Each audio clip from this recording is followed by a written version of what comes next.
At the recently concluded Total BWF Thomas and Uber Cup Finals 2018, Canada made history by competing in both the Thomas and Uber Cup Finals for the first time in 40 years. Canada's Uber Cup team exceeded expectations, upsetting India in their opening group tie to pave the way for their qualification into the quarterfinals. This was their first appearance in the quarterfinals since the current competition format kicked in. The Canadians might have lost to South Korea, but the team, which is made up of full and part-time players, have an interesting and inspiring story to tell. Uber Cup champions!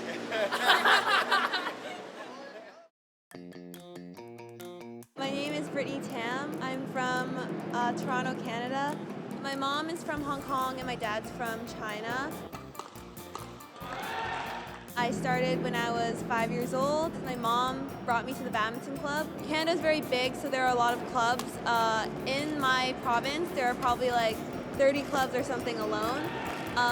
So I guess it's hard to find players to train with that are on the national team. So for my club personally, we have sparring coaches that come in that help us train, and we train with a lot of people that aren't actually at this event. My name is Kristen and I'm 22 years old. I was born in Taiwan and I moved to Canada when I was 11 months old. I started playing badminton when I was 10 years old. So right now I'm only playing part-time and studying part-time. I'm doing my master's in criminology. For most Canadian players, we're self-funded. Our government doesn't give us a lot of money, so it's a hard and long journey for us to make it to these big tournaments. So I'm really proud of us to be able to make it here today. I really hope that the group of us here can really pave the way for Canadian badminton and keep pushing us to a higher level. Hi, my name is Rachel Hondrick. I am 22 years old. I was born in Toronto, Canada, and currently reside there. I started badminton when I was 8 years old. My mom played as an adult, so she introduced me to badminton. I started competing internationally in around 2014. For the past few years, I've been studying part-time as well as doing badminton. It's tough because I find that it's hard to do as well as you want in both. I think going forward for the next 2 years as I try to compete for the 2020 Olympic Games, I'm going to just focus fully on badminton so that I can train and travel full-time, and hopefully that will help with some success.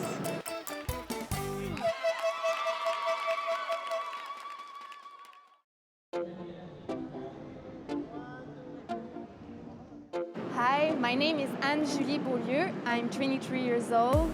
I was born in Quebec City in Canada, so I'm a French speaker from the French part of Canada.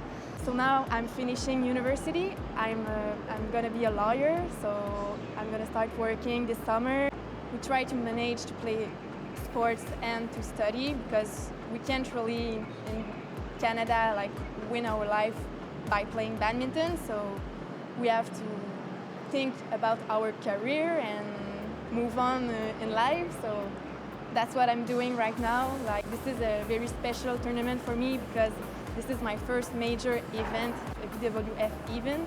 I played Pan Am tournaments, but international, this is like my real first one. So first and last, to see top players in the world and compete against them, that's amazing. It's a dream come true for me.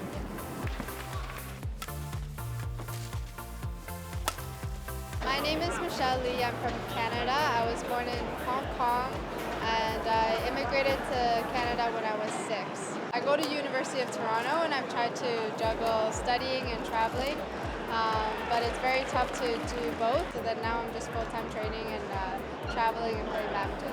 I actually kind of regret not doing full-time training earlier. I started full-time training when I was 17 and then I stopped a couple of years and then I went back to training and then I stopped a couple of years to go back to school, then I went back and I think I wasted a lot of years.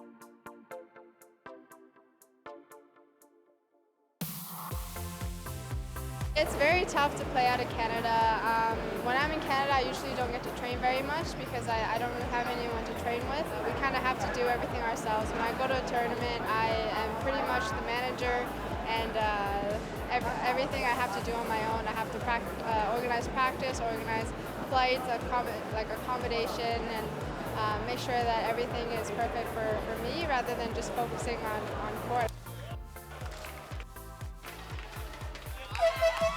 I'm the head coach and I do a bunch of managerial things as well. While on site for these tournaments, because of budget constraints, I'm going to say that we have to do dual roles sometimes.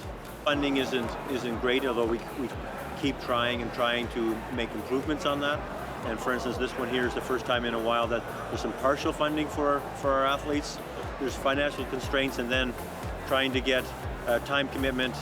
You know, they're students and they're very good students. There's lots of sacrifices that they make and will have to continue to make in order to achieve their ultimate goals. But I'm hoping that they realize that the goals are worth it in the badminton world.